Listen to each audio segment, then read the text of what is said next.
Hello friends, कैसे हैं आप सभी। आशा करते हैं सभी अच्छे होंगे। ज्ञानशिला यूट्यूब एकेडमी के चैनल पर आप सभी का एक बार फिर से स्वागत है। आप सभी को पता है हम एमपीपीएससी और अन्य सभी कॉम्पिटिटिव एग्ज़ाम के अकॉर्डिंग फ्री में यूट्यूब सीरीज़ चला रहे हैं, जिसमें मैं आपके साथ ज्योग्राफी पढ़ा रहा हूँ। हमारे ज्योग्राफी में बहुत सारे टॉपिक कंप्लीट हो चुके हैं। इंडियन ज्योग्राफी के अंतर्गत हम इंडियन ज्योग्राफी में कुछ नए चैप्टर के साथ शुरू करने वाले हैं। आज क्या, भारत में प्रमुख खनिज संसाधन कौन कौन से हैं। ठीक है, ये सबसे इम्पोर्टेंट चैप्टर है आपका, क्योंकि अगर खनिज संसाधन समझ में आ जाए तो आप इंडस्ट्री समझ सकते हो, और इंडस्ट्री समझ में आ जाए तो आप वहाँ की परिवहन, सामाजिक व्यवस्था, आर्थिक व्यवस्था समझ सकते हो, और ये सभी समझ में आ जाए तो इकोनॉमी समझ सकते हैं आप। ठीक है, तो चलिए हम देरी न करते हुए सीधी शुरुआत करेंगे। भारत के प्रमुख खनिज संसाधन, और भारत में खनिज संसाधन की बात करें तो कौन कौन से प्रमुख रूप से खनिज संसाधन है जो भारत में मिलते हैं आपके। ठीक है, हम सबसे पहले पढ़ेंगे खनिज संसाधन होते क्या हैं। तो खनिज क्या है, स्वाभाविक है, आपके भूमि या जमीन से निकले जितने भी तत्वों का मिश्रण है उनको हम किस रूप में जानते हैं, खनिजों के रूप में जानते हैं। तत्वों में आपके धात्विक तत्व भी आते हैं, अधात्विक तत्व भी आते हैं, और उपधात्विक तत्व भी आते हैं। अर्थात इन सभी का मिश्रण क्या बनाता है, आपके खनिज बनाता है। अच्छे से ध्यान रखना है, ये इसकी डेफिनेशन है। अब भारत में खनिजों का वितरण, और जब खनिज वितरण देखते हैं भारत में हम, तो इसको हम, भारत में तो बहुत बड़ा भौगोलिक आकार है, और बहुत बड़ा भौगोलिक आकार है, तो हम इसको 4 पेटियों में बांट कर पढ़ते हैं। ठीक है, और मुख्य रूप से प्रायद्वीपीय भारत में ही आपके खनिज संसाधन सर्वाधिक पाए जाते हैं, है ना। क्योंकि हम चट्टानें पढ़ चुके हैं, चट्टानों हमने आर्कियन, धारवाड़, कुडप्पा, विंध्यन, ये सभी पढ़ी थी। और ये सभी चट्टानें जब पढ़ी थी तो मैंने बताया था ये धात्विक और अधात्विक खनिजों की दृष्टि से क्या है, संपन्न है। तो आपको ध्यान रखना है। अब वही चीज़ हम वापिस रिपीट करने वाले हैं। खनिज संसाधनों का वितरण जो 4 पेटियों में किया गया है, ये 4 पेटियाँ कौन कौन सी है। नंबर 1 आ जाएगी आपके, हमने पढ़ा था छोटा नागपुर पठार। छोटा नागपुर पठार को खनिज आश्चर्य कह रहे थे हम। और खनिज आश्चर्य क्यों कह रहे थे, वहाँ विभिन्न प्रकार के खनिज थे। तो पहली पेटी कौन सी है, छोटा नागपुर पेटी। ठीक है, इस छोटा नागपुर पेटी पढ़ेंगे। इसमें कौन कौन से क्षेत्र आ जाएंगे आपके, तो हम सभी क्षेत्र हम डिस्कस करेंगे। पहले हम पेटियों को डिस्कस कर लेते हैं। ठीक है, फिर आ जाएगी मध्यवर्ती पेटी। अपने मध्यवर्ती पेटी में आपके मालवा का पठार पड़ा था। इसके अलावा आपके बघेल, आपके बुंदेलखंड, बघेलखंड, मालवा, ये सब पठार थे। वही पठारों के क्षेत्रगत हम मध्यवर्ती पेटी पढ़ेंगे, और वहाँ पाए जाने वाले जो खनिज है वो पढ़ेंगे। फिर आ जाएगी दक्षिण भारत में दक्कन का पठार, कर्नाटक का पठार, रायलसीमा का पठार पढ़ा था हमने, और वहीं पर बहुत सारे खनिज भी थे, तो दक्षिण पेटी में पढ़ेंगे हम। और एक आ जाएगी पश्चिमी पेटी, जिसमें थार, मरुस्थल, कच्छ रण और गुजरात की पहाड़ियाँ आ गई थी, और उसी में कौन कौन से खनिज पाए जाते हैं इनकी डिटेल से हम चर्चा करेंगे आज। चलिए, सबसे पहले छोटा नागपुर क्षेत्र। छोटा नागपुर क्षेत्र में सबसे प्रमुख राज्य कौन सा आता है आपके, झारखंड आता है। ठीक है, झारखंड का पूरा क्षेत्र छोटा नागपुर पठार के क्षेत्र के अंतर्गत आ जाता है, ध्यान रखना है। फिर ओडिशा आ जाता है, कुछ भाग पश्चिम बंगाल का आ जाता है, और कुछ भाग दक्षिणी बिहार का आ जाता है। ये सभी क्षेत्र मुख्य रूप से किस क्षेत्र में आते हैं, छोटा नागपुर पेटी में आते हैं। और ये पेटी विश्व की सबसे बड़ी खनिज आश्चर्य की पेटी के अंतर्गत गिनी जाती है, क्योंकि यहाँ सभी प्रकार के, चाहे धात्विक हो चाहे अधात्विक हो, सभी खनिज मिलते हैं। देखते हैं हम, जैसे अधात्विक खनिज में कोयला, धात्विक में लौह अयस्क, फिर अभ्रक, बॉक्साइट, यूरेनियम, चांदी, तांबा और मैग्नीज, सोना भी लिख सकते हो, हाल ही में बिहार में खोज हुई है। ठीक है, तो ये सारे के सारे खनिज कहाँ मिल रहे हैं, आपके आपके छोटा नागपुर पेटी में मिल रहे हैं। यहाँ पर धात्विक खनिज भी देखने को मिलेंगे आपको, और अधात्विक खनिज भी देखने को मिलते हैं। ठीक है, तो ये कोयला, लौह अयस्क, अभ्रक, बॉक्साइट, यूरेनियम, चांदी, तांबा, मैग्नीज, सोना, ये सारे के सारे आपको खनिज याद रखने हैं। फिर हम मध्यवर्ती पेटी की बात करेंगे, जिसमें मुख्य रूप से मध्य प्रदेश और छत्तीसगढ़ आ जाता है, और कुछ भाग महाराष्ट्र का आ जाता है, विदर्भ वाला क्षेत्र। ठीक है, और जब इसकी बात करते हैं मध्य प्रदेश, छत्तीसगढ़, महाराष्ट्र की, तो यहाँ पाए जाने वाले खनिज फिर वही तांबा, मैग्नीज, बॉक्साइट, कोयला, लौह अयस्क, हीरा, ग्रेफाइट, चूना पत्थर। और इसमें आपके मध्य प्रदेश प्रमुख रूप से आता है, और आप मध्य प्रदेश के निवासी है तो आप समझ सकते हैं कि आपके मध्य प्रदेश में कौन कौन से खनिज मिलेंगे, और इन खनिजों में कौन कौन से स्थान में मध्य प्रदेश का प्रथम, द्वितीय, तृतीय स्थान, चतुर्थ स्थान है। सभी एग्जाम में क्वेश्चन आए हुए हैं। ठीक है, तो हम इनको फिर डिटेल में डिस्कस करेंगे जब मध्य प्रदेश का भूगोल पढ़ेंगे। फिलहाल अभी ध्यान रखना है, तांबा, मैग्नीज, बॉक्साइट, कोयला, लौह अयस्क, हीरा, ग्रेफाइट, चूना पत्थर, ये सब कहाँ मिलते हैं? आपके मध्यवर्ती पेटी में मिलते हैं। फिर हम पढ़ते हैं कौन सी पेटी? दक्षिणी पेटी पढ़ते हैं। दक्षिणी पेटी में कर्नाटक, तमिलनाडु, आंध्र प्रदेश, तेलंगाना और केरल जैसे राज्य आ जाते हैं। और यहाँ पर सोना, चांदी, लौह अयस्क, अभ्रक, कोयला, यूरेनियम, थोरियम, बॉक्साइट जैसे अयस्क पाए जाते हैं सभी। ठीक है, तो ये सारे खनिज यहाँ मिलेंगे। जैसे आपने पढ़ाई होगा, KGF मूवी देखी होगी, सोना आपके यहाँ मिलता है, कोलार खदान पड़ी होगी, चांदी मिलती है, लौह अयस्क, कर्नाटक का पूरा क्षेत्र लौह अयस्क के लिए जाना जाता है। फिर अभ्रक, कोयला भी मिलता है यहाँ पे, यूरेनियम और थोरियम केरल में मिले हैं भंडार आपके थोरियम के, तो अच्छे से ध्यान रखना। वहाँ कुछ यूरेनियम के भंडार भी मिले हैं। फिर बॉक्साइट भी मिलता है इस क्षेत्र में। ऐसे कैसे यहाँ पर मध्य प्रदेश में क्या ग्रेफाइट, हीरा और तांबा, मैग्नीज में अव्वल स्थान रखता है। क्यों? क्योंकि यहाँ प्रमुखता से पाए जाते हैं। तो ये सारी चीज़ें याद रखना है आपको, सभी एग्जाम में पूछी जाएगी। ठीक है, फिर हम पढ़ते हैं कौन सी पेटी? पश्चिमी पेटी। पश्चिमी पेटी में राजस्थान, गुजरात, कोयला, पेट्रोलियम आपके कौन कौन से मिलेंगे? राजस्थान, गुजरात में ध्यान रखना है, कोयला, पेट्रोलियम, प्राकृतिक गैस, चांदी, सीसा, जस्ता, तांबा, लौह अयस्क। खास बात यह है कि ये मरुस्थलीय कच्छ का रण और कुछ गुजरात की पहाड़ियों वाला क्षेत्र है। और इन पहाड़ियों वाले क्षेत्र में आपके कोयला, पेट्रोलियम भी मिलता है। मुख्य रूप से मरुस्थलीय क्षेत्र में प्राकृतिक गैस भी मिलती है। जबकि राजस्थान का क्षेत्र है, कुछ अरावली पहाड़ियों वाला क्षेत्र भी है, जहाँ पर चांदी, सीसा, जस्ता, तांबा और लौह अयस्क मिलते हैं। ये सब हम डिटेल में पढ़ेंगे, कहाँ कहाँ पर कौन कौन से और अयस्क मिलते हैं। तो ये भारत के प्रमुख खनिज में खनिजों का वितरण कितनी पेटियों में, या मेंस में क्वेश्चन लिख सकते हो, 4 पेटियों में किया गया है। छोटा नागपुर पेटी, मध्यवर्ती पेटी, दक्षिणी पेटी और पश्चिमी पेटी। ठीक है, और इनका वर्णन कर लो, कौन कौन से राज्य आते हैं, कौन कौन से क्षेत्र हैं आपके, और आपके कौन कौन से क्षेत्र में कौन कौन से खनिज मिलते हैं। ठीक है, चलिए हम दूसरे पे आ जाते हैं। भारत में खनिज संसाधन तो हमने पढ़ा है, धात्विक खनिज भी पाए जाते हैं और अधात्विक भी। तो इनका थोड़ा डिस्कस कर लेते हैं। धात्विक खनिज में कौन कौन से खनिज आते हैं आपके? तो आप देखोगे धात्विक खनिज में आ जाते हैं आपके मुख्य रूप से लौह अयस्क, तांबा, सोना, चांदी, बॉक्साइट, मैग्नीज, सीसा, जस्ता, यूरेनियम और थोरियम। जबकि अधात्विक में कौन कौन से आ जाते हैं आपके? तो आपके एग्जाम में पूछा गया है, हीरा, कोयला, पेट्रोलियम, प्राकृतिक गैस, ग्रेफाइट, अभ्रक, चूना पत्थर, बलुआ पत्थर, ये सारे के सारे अधात्विक खनिज है। जबकि ये इधर पाए जाने वाले सारे कौन से खनिज है? धात्विक खनिज है। और हमने जो 4 पेटियाँ पढ़ी थी उनका डायग्राम भी दर्शा सकते हो। ये हो गई आपकी कौन सी पेटी? पश्चिमी पेटी। ये हो गई आपकी मध्यवर्ती पेटी, अच्छे से ध्यान रखना है। ये हो जाएगी आपकी पूरी दक्षिणी पेटी, और ये हो जाएगी आपके छोटा नागपुर वाली पेटी। तो इस प्रकार भारत में मुख्य रूप से खनिजों की कितनी पेटियां थी? 4। आप बोलोगे सर हिमालय, गंगा का मैदान, तो मैंने बोलाया था वहाँ पर जो चट्टानें मिलती है वो धात्विक अधात्विक खनिजों की दृष्टि से अधिक संपन्न नहीं है। हाँ, हिमालय में कुछ प्रकार के खनिज मिलते हैं जो हम पढ़ेंगे, जिसमें कुछ लौह अयस्क भी मिलता है। ठीक है, शिवालिक श्रेणी में तो कहीं कोयला भी मिलता है, हम ये सारी चीज़ें पढ़ेंगे। ठीक है, तो ध्यान रखना है। फिलहाल मुख्य रूप से ये 4 पेटियां आपके खनिजों की पेटियां हैं, ध्यान रखना है। अब हम पढ़ेंगे भारत में खनिजों कौन कौन से मुख्य खनिज है। उनमें सबसे पहले हम धात्विक खनिजों के बारे में पढ़ेंगे। और सबसे धात्विक खनिज में सबसे इंपॉर्टेंट खनिज कौन सा है आपका? तो वो है आपके धात्विक खनिजों में सबसे इंपॉर्टेंट खनिज लौह अयस्क। कौन सा है आपका? लौह अयस्क।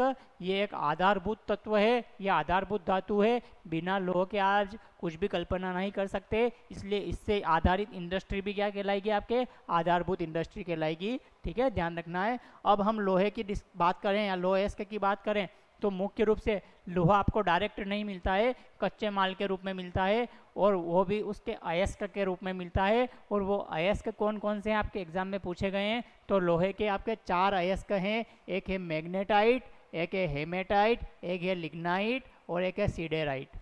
ठीक है, ये 4 अयस्क किन आधारों पर बांटे गए हैं ये भी एग्जाम में पूछा गया। तो इनमें पाए जाने वाले लोहे की मात्रा के आधार पर। ठीक है, अगर आप मिट्टी में जाओगे तो ऐसा नहीं है आपको लोहे की डायरेक्ट सरिये मिल जाएंगे। वो पूरे मिट्टी मिलती है, उस मिट्टी को क्या किया जाता है? निष्कर्षित किया जाता है। उसके बाद आपके लोहे आपके मेन फॉर्म में मिलता है। और उसी से हम बाद में पढ़ते हैं, इस्पात आयरन पढ़ते हैं उसी को, ठीक है। तो ये ध्यान रखना है। हम मैग्नेटाइट की बात करते हैं तो मैग्नेटाइट में सर्वाधिक लोहे की मात्रा होती है, इसलिए सबसे उत्तम लो अयस्क कौन सा माना गया है, आपके एग्जाम में पूछा गया है, तो सबसे उत्तम लो अयस्क मैग्नेटाइट माना गया है, ठीक है। उसके बाद कौन सा पाया गया है, तो जिसमें उसके बाद कम मात्रा मिलती है वो है हेमेटाइट, 60 से 65% लोहे की मात्रा मिलती है, और ये हेमेटाइट दूसरे नंबर पर पाए जाने वाला उत्तम प्रकार का लो अयस्क है। लेकिन खास बात है, जो सबसे सर्वोत्तम उत्कृष्ट लो अयस्क था वो संसार में सर्वाधिक नहीं मिलता है। सर्वाधिक संसार में कौन सा मिलता है, हेमेटाइट प्रकार का अयस्क, और भारत में भी यही मिलता है सर्वाधिक, और अन्य देशों में भी, अमेरिका चले जाओ, स्वीडन चले जाओ, यूरोप चले जाओ, वहाँ पर भी यही अयस्क मिलता है सबसे ज़्यादा, कौन सा, हेमेटाइट। और यही एग्जाम में आपके क्वेश्चन पूछा गया है, ध्यान रखना है। फिर आपके लिग्नाइट और सीडेराइट, ठीक है, हम पढ़ेंगे। एक आ जाएगा ये लिग्नाइट, तो कोयले का प्रकार, इसको ध्यान रख लेना, थोड़ा सा लिखने में मिस्टेक हो गया है। ये हो जाएगा आपका कौन सा, लिग्नाइट नहीं, लिमोनाइट।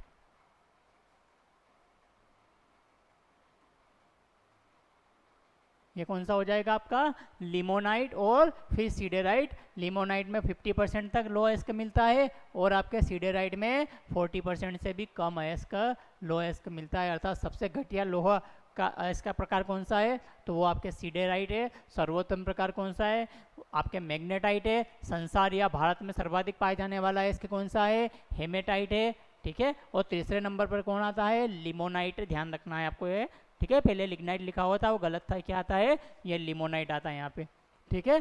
तो तीसरे नंबर का लो अयस्क जिसमें 50% और जिसमें 40% से भी कम मात्रा में आयरन की उपस्थिति होती है, उसको हम सीडेराइट पढ़ते हैं। अब भारत में खास बात ये आपके एग्जाम में पूछा गया है, ये लो अयस्क का वितरण भारत में, या लो अयस्क कहाँ कहाँ मिलता है।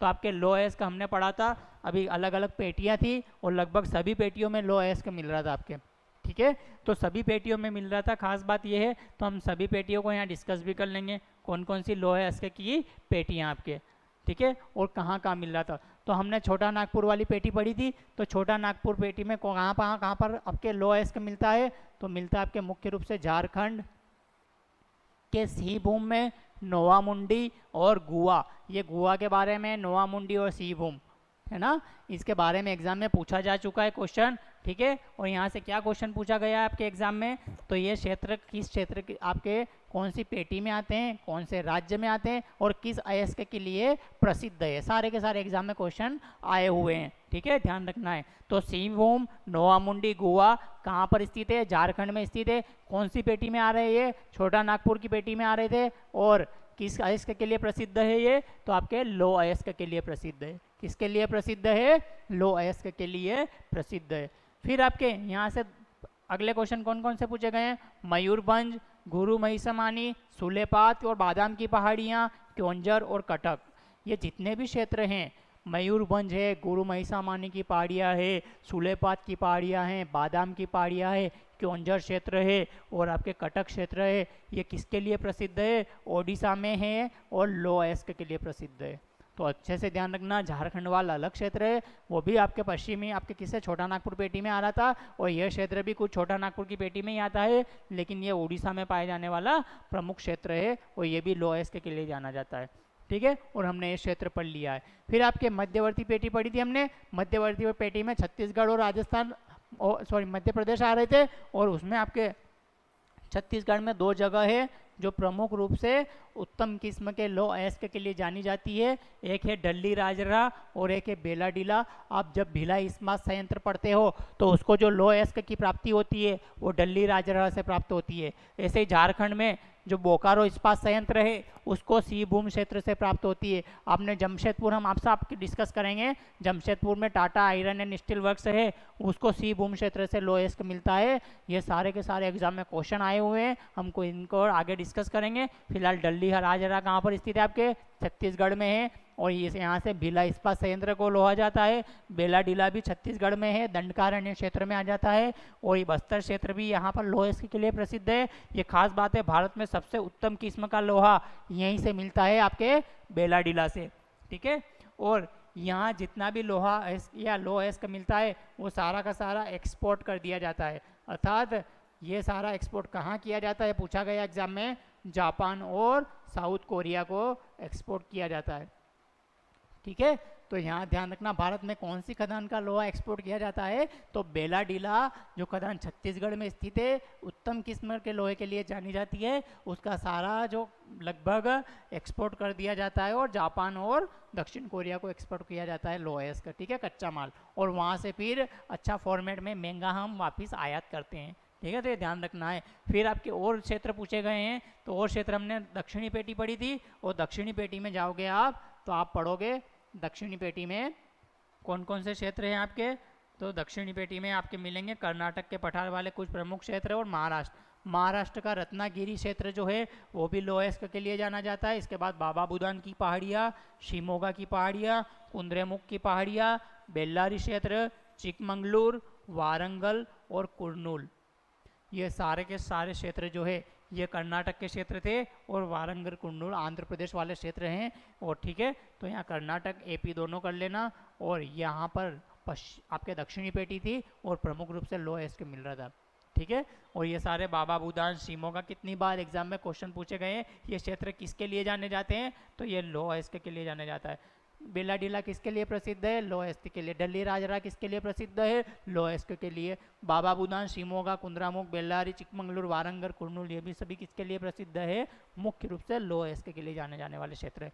इसके अलावा और भारत में लोहा कहाँ मिलता है, तो इसके अलावा भारत में कुछ लोहा अरावली क्षेत्र में भी मिलता है आपके, और कुछ कहाँ पे भी मिलता है आपके,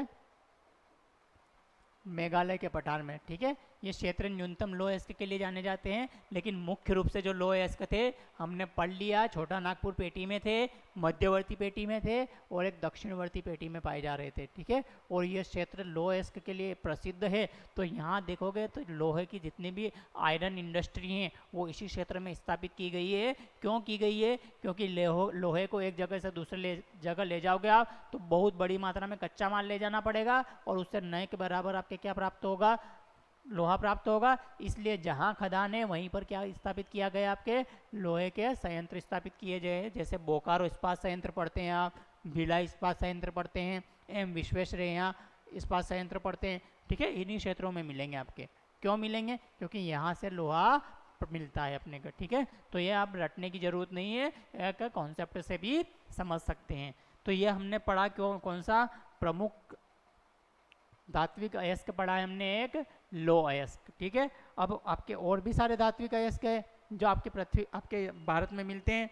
ठीक है, जमीन से, तो उनको भी थोड़ा डिस्कस कर लेते हैं, और उनको डिस्कस कर लेते हैं तो उनका वितरण भी पढ़ना पड़ेगा मैप के साथ साथ। तो मैंने कुछ ये डायग्राम बना के समझाने की कोशिश करी है, आप देख सकते हो। हर एक जो खनिज है या अयस्क है उसके आगे एक चिन्ह बना रखा मैंने, और वो चिन्ह फिर मैप में बना रखा कि वहाँ वहाँ ये खनिज मिल रहा है। सबसे पहले हम इसमें डिस्कस करेंगे किसकी, तो तांबा। ये सारे अभी आज धात्विक खनिज पढ़ रहे, ध्यान रखना है ना, फिर हम बाद में अधात्विक खनिज पढ़ेंगे। तो तांबा की बात करता हूँ मैं, तो तांबा भारत में कहाँ कहाँ मिलता है। अभी हाल ही MPPSC में क्वेश्चन आया था मेंस में कि भारत में मुख्य जगह तांबे के कौन कौन से राज्य है या कौन कौन से स्थान है, जो उनको लिखना था। तो आप लिख सकते थे खेतड़ी राजस्थान, मलाजखंड मध्य प्रदेश, घाटशिला झारखंड और गुंटूर आंध्र प्रदेश।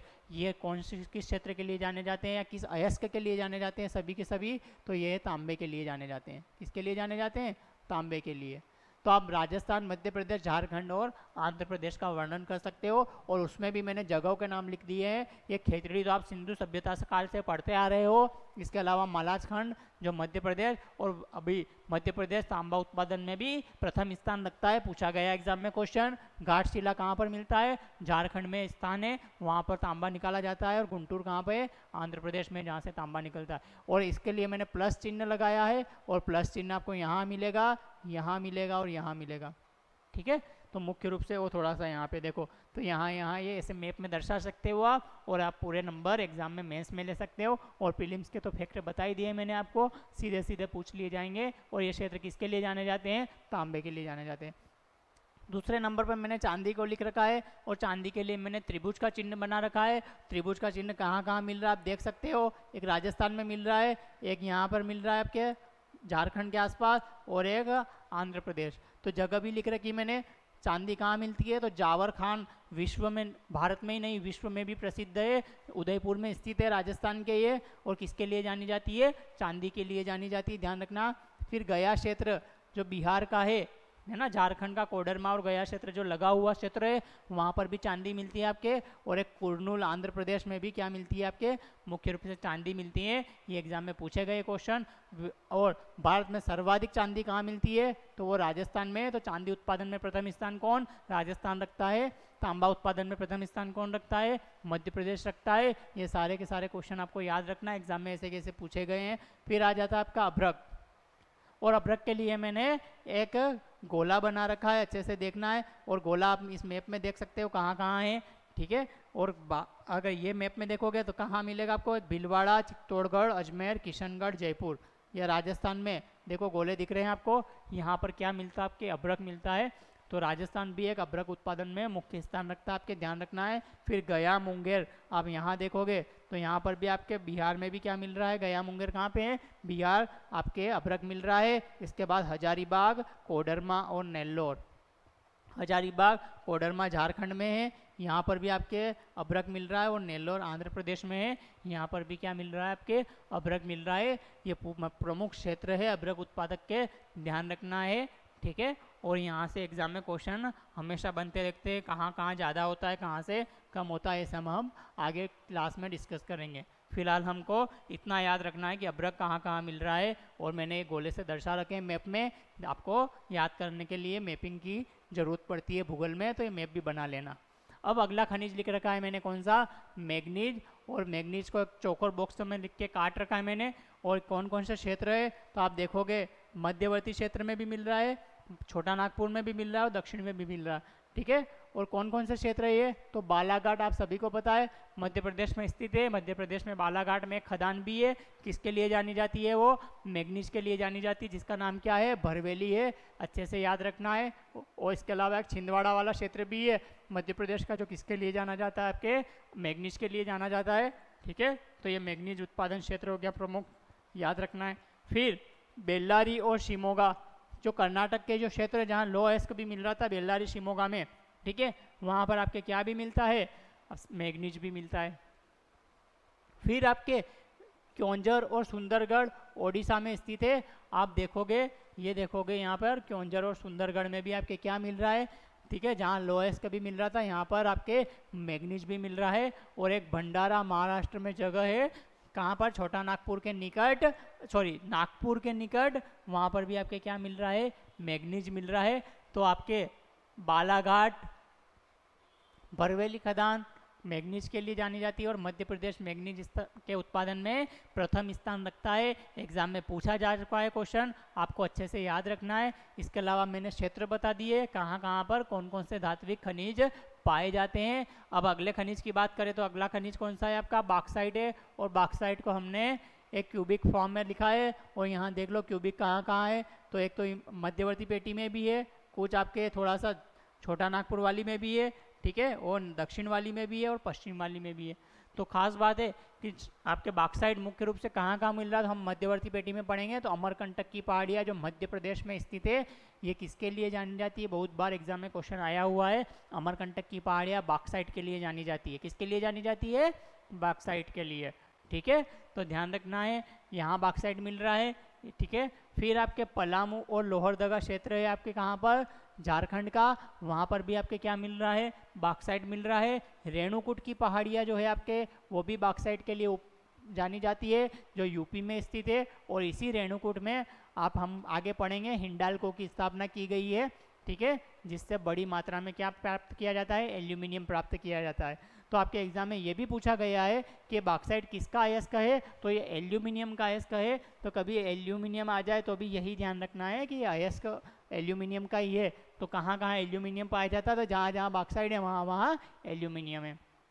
फिर आपके कालाहांडी और कोरापुट कहाँ पर स्थित है, आपके ये दोनों क्षेत्र जो स्थित है ओडिशा में स्थित है। और हमने देख लिए हैं ये ओडिशा में, यहाँ पर भी क्या पाया जा रहा है, आपके बॉक्साइट मुख्य रूप से पाया जा रहा है, अच्छे से ध्यान रखना है। और मैंने दो तीन नाम इधर लिख रखे हैं, कच्छ क्षेत्र, जामनगर क्षेत्र और साबरकांठा। आप देखोगे इसमें कच्छ जामनगर और साबरकांठा जो क्षेत्र है ये भी किसके लिए जाने जाते हैं, ये सारे के सारे क्षेत्र है बॉक्साइट के लिए जाने जाते हैं। तो गुजरात भी बॉक्साइट उत्पादन में एक प्रमुख स्थान रखता है, अच्छे से ध्यान रखना है। तो ये प्रमुख बॉक्साइट उत्पादक क्षेत्र हुए। जो एल्यूमिनियम का प्रमुख अयस्क था, एग्जाम में पूछा गया है। ये सारे अयस्क, ये खनिज जितने भी होते हैं हम इनको अयस्क के रूप में प्राप्त करते हैं, फिर इनको निष्कर्षित करके धातुएं बनाई जाती है और फिर धातुओं का विभिन्न इंडस्ट्री में उपयोग किया जाता है, अच्छे से ध्यान रखना है। तो ये सारे अयस्क या खनिज पढ़ रहे हैं। तो ये आपके बॉक्साइट हुआ। अब अगला खनिज कौन सा है, सोना। ठीक है, सोना मुख्य रूप से कहाँ कहाँ मिलता है, तो आप सभी ने KGF मूवी देखी होगी, बताने की जरूरत नहीं है। KGF का मतलब भी क्या है आपको कमेंट सेक्शन में बताना है। ठीक है, वहाँ पर कोलार खदानी के बारे में पूरी मूवी बनी हुई है वो, और ये कर्नाटक में स्थित है। तो कोलार, वहीं पास में रामगिरी, रायचूर, ये सारे के सारे सोना उत्पादक के लिए जाने जाते क्षेत्र। और ये कहाँ पर स्थित है, कर्नाटक में स्थित है। खास बात यह है कि कोलार खदान अब बंद की जा चुकी है, अब यहाँ से अब सोना नहीं निकाला जाता। ठीक है, और रामगिरी, रायचूर भी वही इसी के लिए जाना जाता है आपके। फिर आपके बिहार, अभी हाल ही में पता चला है कि बिहार में सर्वाधिक भंडार हैं सोने के। करंट अफेयर्स का क्वेश्चन है, ध्यान रखना है, एग्जाम में जरूर पूछा जा सकता है। तो सोना उत्पादन में प्रथम स्थान किसका आ गया, बिहार का आ गया है। और कहाँ पर मिला है सोना, तो सोनपुर की पहाड़ियों में मिला है। कहाँ पर मिला है, सोनपुर की पहाड़ियों में मुख्य रूप से मिला है। और ये अच्छे से चर्चा में रखना है। और बिहार सोने के उत्पादन में नहीं, भंडार में प्रथम स्थान पर आ गया है। ठीक है, तो ये ध्यान रखना है। फिर झारखंड में स्वर्ण रेखा नदी के कणों में भी किसकी मात्रा पाई जाती है, सोने की मात्रा पाई जाती है। तो ये भी एग्जाम में पूछा गया है। तो ये सारे के सारे हमने आज धात्विक खनिज पढ़े हैं, जिसमें हमने लो अयस्क को आधारभूत रूप से अलग से पढ़ा था, आपके ध्यान रखना है। ठीक है, ये लो अयस्क का पूरा वर्णन करके बताया मैंने। फिर इसके बाद और जो अन्य धात्विक खनिज प्रमुख थे जो एग्जाम में पूछे जाते हैं ज़्यादातर, है ना, तांबा, चांदी, अभ्रक, बॉक्साइट, मैग्नीज, सोना, चांदी। ठीक है, ये सारे के सारे एग्जाम में पूछे जाते हैं। ये सभी धात्विक खनिज है। कौन सा राज्य किस धात्विक खनिज में प्रथम स्थान रखता है, द्वितीय स्थान रखता है, मध्य प्रदेश किस धात्विक खनिज में कौन सा स्थान रखना है, ये सभी करंट अफेयर्स के क्वेश्चन है, आपको अच्छे से देखना है। मैंने इनका वितरण बता दिया है और कहाँ कहाँ इनकी उपस्थिति कौन कौन सी पेटियों के रूप में पाई जाती है वो बता दिया है। ठीक है, इनका अच्छे से रिवीजन करना है। इस ज्ञानशिला एकेडमी के यूट्यूब चैनल को आप ज़्यादा से ज़्यादा लोगों तक शेयर कर सकते हो और इस जो फ्री सीरीज का फ़ायदा ज़्यादा लोगों तक पहुंचा सकते हो। ठीक है, आपसे रिक्वेस्ट है कि इसको शेयर करें, आप भी लाइक करें, शेयर और सब्सक्राइब करें। ठीक है, अब हम नेक्स्ट क्लास में आपके अधात्विक खनिजों के साथ मिलेंगे। आज की क्लास को यहीं विराम देते हैं। Thank you so much.